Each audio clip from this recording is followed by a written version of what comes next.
Good morning, Brian with Grand Roofing. Roof leak inspection of wall and wall flashing, some things to look for. But first, if you're new to the channel, my name is Brian with Grand Roofing. I share what I know for you guys to possibly learn from. So if you could, on the way in, smash the thumbs up button. If you haven't subscribed, consider subscribing. Let's get into the wall here, go through some things that I look for, patterns to pay attention to maybe find a roof leak so you can get it fixed. All right, so this call came in. Homeowner is not home, so I can't get in, but she said this addition coming into the wall, it's leaking on both sides. So with that being said, some things to look for and to learn. So some things that I ask, a couple things. One, what facet is it leaking on? This side, that side, both sides? Is it leaking every rain or just certain rains when the winds are blowing out a certain direction? So patterns to pay attention for. If it's a directional wind-driven rain, you're gonna be looking more for siding, J-channel, whoop, back here, window, things like that. If it leaks all the time, who knows? But this call is that it's leaking on both sides. So we're going to look through the flashing down this wall, the other wall, siding, and all. So some things to look for. First off, obvious damage. Any missing shingles? Check. Nope. Good. I'm going to ask her if it's leaking predominantly at the bottom edges or the entire wall. If it's leaking predominantly at a bottom edge, some things to look for are your flashing where the J channel terminates. Is there, well, actually, I'll just show you. I'm going to guess, I'm going to coordinate with her or text and find out. I think the southern side down here is leaking more than the northern side down here, and I'll show why. But some of the things to look for. Camera may not get down low enough, but you're going to try to look under this J channel. I was able to get a flat bar and just gently lift up on this, and it's got some white step flashing in there. So knowing what kind of flashing, if it's step flashing where this shingle is, you should have a piece of flashing right here. This shingle, step flashing shingle, and so on and so forth. You want to make sure, one, they're in the right position. So if you have everything down to the roof deck and then the shingles, it can get on a piece of flashing and it could just simply run down and off. That's why you want shingle step, shingle step. Then you want to make sure the position's correct. Make sure they did not forget a piece. I found leaks because they forgot a piece or they lapped them backwards and water just simply runs under. Once you verify that all the way up both sides, you want to make sure there's no nails in the keyway. So where the two shingles come together, there's another one's kind of overlapped. You don't want nails down in those areas. It sounds like it's going to be more of a J channel, lack of kick out. So let's jump down here and look at this real quick. You can see a piece of flashing in this one. I just went up and checked every one of these. Look up under, you see by my thumb that little piece of flashing, and they're right in the right area all the way up. So I'm rolling the flashing out. The nails don't appear to be in the wrong areas either. But what I think is this one's going to be leaking more, because anything that is wind driven, she said, does leak all the time. Size of soffit overhang can be a big factor on how much rain is hitting this. But just the rain coming down and hitting here could splatter around, could cause a leak all the time.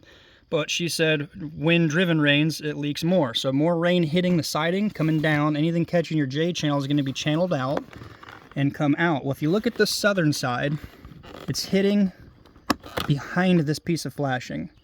So it's very possible, once it's behind here, it's just going to dump overflow one way or the other, be behind the siding basically. So my guess is the leak is worse on the southern side at the lower edge. I bet if could get in here or look up in this window, you'd probably see a spot in here. That is my guess of what's going on this side. And the other one, also check your top corners. I haven't looked at that yet. Let's just look for that. And they appear to be lapped good. Usually when you do an install, we'll caulk those top pieces. Oh, that's loose, that's just laying in there. You'll caulk the slit right here. I don't think that's the issue. You wouldn't get that much damage inside. If this side is leaking, my guess is it's leaking less due to the fact that the majority of the water on this J channel is coming out and running down this tab and coming out on the outside of this piece of siding right here. Could some still be getting in? Yes, but I think the majority would be missing. So I don't think this side is leaking quite as bad. I've already checked this side all the way up. Again, it appears that it has all of the flashing in the right area. It's kind of hard to see. You can usually take a flat bar and pop these loose and look up under and see the flashing.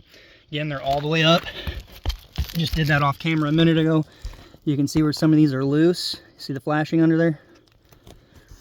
You don't want to disturb them too much. You just basically want to make sure that they're all in the right area up there. Some other things to point out.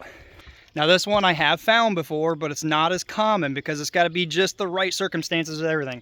But if you have a roof section above it like this, let's turn the camera around and see. I'm not a fan of running starter and shingles flush with your edge metal. It's a really bad idea due to surface tension. Look up under here, if I can get it up and focus. See how dirty that is? Over time, water has been working its way up under there. What we got right here? Got a torn starter row.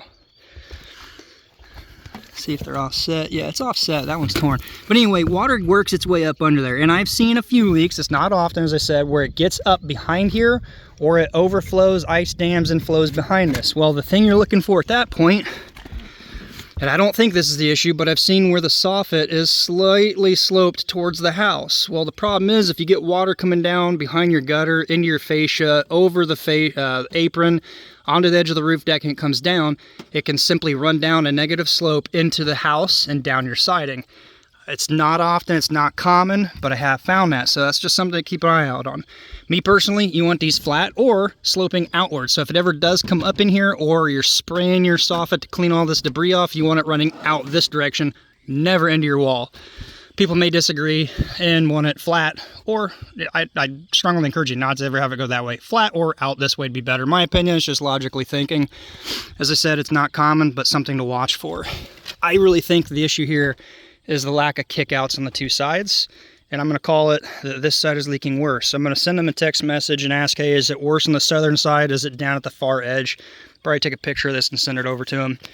This was in my travels, otherwise I would try to coordinate if somebody's home so I can see the evidence of the roof leak. It's always better if you can get in with the experience you've got to know exactly. Like, I could see something inside where it's like, okay, well, that would rule this out or that out, or it's pointing more towards this. But those are some things just methodically looking through from the high side, working its way down, the most common leaks, what kind of leak, like how much damage. So for the example, the other day I did a live video talking about concentric roof vent that was cracked, doing a live video leak inspection. Those style leaks typically occur in a certain area coming down the pipe, and they're not bad because of the square surface area. With 1 inch of rain, you're going to get the square area of that coming in.